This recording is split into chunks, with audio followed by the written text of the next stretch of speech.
কি অবস্থা আপনাদের, ভালো আছেন? আমার নাম এফজি। আচ্ছা, ক্যামেরাটা একটু রাইখা দেই। 20 মিনিট হয়েছে বাসায় আইছি। আইসা মনে করেন গোসল করলাম, খাবার খাইলাম। আজকে যে ফটোশ্যুট করছি ফটোগুলা কম্পিউটারে ট্রান্সফার করলাম। করার পরে মনে হইলো যে একটু আপনাদের সাথে কথা বলি। আচ্ছা, এটা একটু ওপেন করে নেই। এটা কি জানেন? Lake massager. যেহেতু আমি হাঁটাহাঁটি করে ফটোশ্যুটগুলো করি, বাসায় আসার পরে একটু এখানে বসি। এখানে বসলে হয় কি, এই যে আপনার আমার পাটা কিন্তু চাপ দিয়ে দিয়ে মেসেজ করে দিতেছে, দেখেন। আপনি দেখতে পারতেছেন কিনা জানি না। আচ্ছা, যাই হোক, কথা এগুলো না। কথা হইল, আমি কিছুদিন আগে একটা ফটোশ্যুটের ভিডিও করছিলাম। তো ওই ভিডিওতে বলছিলাম যে আপনাদের যাদের ক্যামেরা আছে বা হচ্ছে যারা ক্যামেরা সম্পর্কে তেমন একটা বুঝেন না, বা অনেকে আছেন ক্যামেরা কিনতে চান, অথবা অনেকে আছেন ক্যামেরা কিনছেন সেটিং সম্পর্কে বুঝেন না, আপনারা আমাকে এফজি ভাইয়ের ফটোগ্রাফি ফেসবুক পেজে মেসেজ দিয়েন, আপনাদের সমস্যা সমাধান করে দিব। তো আপনারা কি করেন, আমার টিকটকে মেসেজ দেন। তো টিকটকে যদি 200-300 মানুষ একলগে মেসেজ দেন, আমি তো একটা মানুষ ভাই, এতগুলা রিপ্লাই দেওয়া সম্ভব?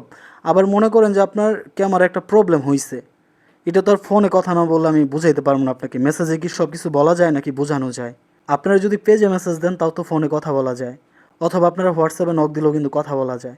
তো টিকটকে কেন মেসেজ দেন? তো টিকটকে মেসেজ দিলে তো আমি সবগুলো রিপ্লাই দিতে পারবো না, তখন কইবেন যে অ্যাপজি ভাই বলছে মেসেজ দিতে, আমি মেসেজ দিছি রিপ্লাই দেয় না। তো আমার বিষয়টা একটু বুঝছেন ভাই। আর হ্যাঁ, আরেকটা কথা বলি, আপনারা অনেকে মনে করেন যে অ্যাপজি ভাই না জানি কত সুন্দর, হ্যার ফেস দেখায় না।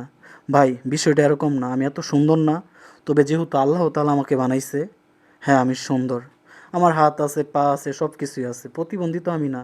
অনেকের হাত নাই, পা নাই, কিচ্ছু নাই। তবে আমার ফেস নিয়ে আমি কখনো বড়াই করি না, ঠিক আছে? আমার ফেসটা কেন দেখাই না এটা আমি বলি আপনাদের। ভাই, বর্তমানে তো বাংলাদেশের অবস্থা জানেনই। একবার যদি একজনে ভাইরাল হয়ে যায়, ওই যদি হাইটে বাথরুমও যাইতে ধরে না, তাও ভিডিও করে, বুঝছেন? তো আমি যেহেতু ফটোগ্রাফার, আমার কথা হচ্ছে আমি ফটোশ্যুট করব, কীভাবে ফটোশ্যুটগুলো করতেছি এটার ভিডিও করে আমি ভিডিওগুলো আপলোড দিব, আপনারা দেখবেন। আপনাদের ভালো লাগলে আমার সাথে যোগাযোগ করবেন।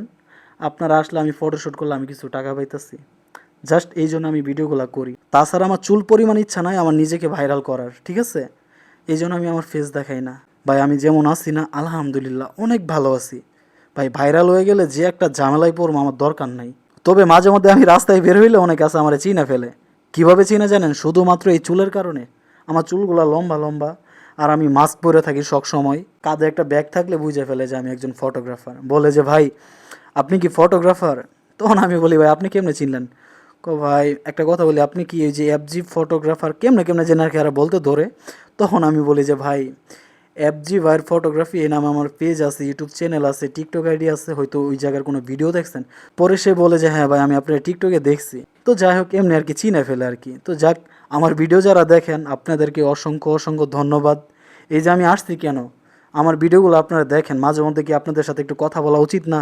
সবসময় যদি ক্যামেরার পিছনে থেকে কথা বলি তাহলে কি হবে? মাঝে মধ্যে সামনে আসতে হয়। তবে ভাই, আমি সবসময় আসলে এইভাবেই আসবো আর কি, যাতে আমার ফেস না দেখা যায়। তো যাই হোক, আর হ্যাঁ, অনেক ভাইয়েরা আছেন নারায়ণগঞ্জে থাকেন। তো নারায়ণগঞ্জে কে কোথায় থাকেন অবশ্যই কমেন্ট বক্সে জানাবেন। আর যেসব ভাইয়েরা অন্যান্য জেলায় থাকেন অবশ্যই কমেন্ট বক্সে জানাবেন আপনি কোন জেলায় থেকে আমার ভিডিওগুলো দেখেন। ভালো থাকবেন সবাই, আসসালামু আলাইকুম।